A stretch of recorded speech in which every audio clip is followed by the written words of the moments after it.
लाखा लाखा दोस्तांनो, तर मी किशोर जाधव सगळ्यात अगोदर तुम्हाला नमस्कार करतो आणि आपल्या व्हिडिओला स्टार्ट करतो।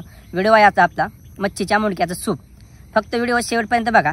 कमीत कमी मटेरियलमध्ये आणि एकदम जबरदस्त असं मच्छीच्या मुंडक्याचं सूप तुम्हाला बनवून दाखवणार आहे। आपला व्हिडिओ थोडा डिफरंट असतात आणि ते पण आता गावरान पद्धतीनं आणि चुलीवर बनवलेलं सूप आहे। एकदा नक्की टेस्ट करा, घरी बनवून ट्राय करा। कसं आहे माहिती आहे का, आजकाल हे सगळं बुडत चाललंय।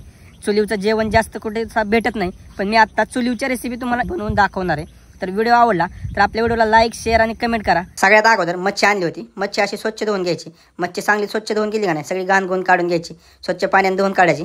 मग कढईला अशी पाठीमागून माती लावायची रानातली। तसंच एक पातीला पण आणलं होतं, त्याला माती लावून घेतली। मग कांदा का नाही कचकचमध्ये कट करून घेतला। मग कांदा कट केल्यानंतर टोमॅटो पण बारीक कट करून घेतला, अर्धाच टोमॅटो वापरायचा। धनाजीराव पण का नाही मग बारीक बारीक बारीक मध्ये धनाजीराव कापून घ्यायचा। मग काय पातीला माती लावलेलं पातीला चुलीवर मांडायचं, त्याच्यामध्ये तेल टाकायचं। तेल टाकल्यानंतर तेल चांगलं गरम झालं की कांदा टाकायचा। कांदा एकदम बारीक कट केलेला कांदा त्या तेलात टाकून चांगला परतून घ्यायचा। कांदा भाजला का नाही, कांदा थोडासा लालसर झाल्यानंतर अद्रक लसूणची थोडीशी पेस्ट टाकून घ्यायची। त्यानंतर धनाजीरावला टाकायचं आणि चांगली पलटी मारून घ्यायचं। मग थोडी आणि चवीनुसार हळद टाकायची। हळद टाकल्यानंतर एक दोन वेळा पलटी मारून घ्या, परतून घ्यायचं।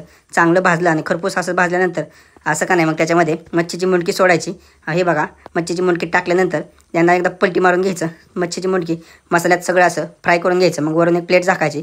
5 मिनिटानंतर ती प्लेट उघडायची। प्लेट उघडल्यानंतर परत एकदा फ्राय करून घ्यायचं।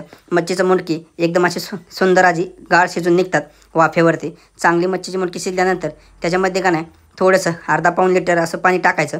मग ते पाणी असं उकळी येस्तोवर शिजवायचं। उकळी आल्यानंतर 10-15 मिनिटं ठेवायचं। मग मच्छीच्या मुंडक्याचा रस्सा आपण सगळ्यांनी मिळून आम्ही तिघांनी असा पहिला घेतला। रस्सा ही बेस्ट झाला होता। बारक्याकडे बघून फक्त रिॲक्शन बघून घ्या त्याची, कसा करतोय एकदम फराफरा एकदम फरफर असं वरपून घेतला। असा गावरान पद्धतीनं चुलीवचा रस्सा प्यायला भारी वाटतं। तुम्ही एकदा रेसिपी बनवून ट्राय करा। भेटू आपण पुढच्या व्हिडिओमध्ये। धन्यवाद।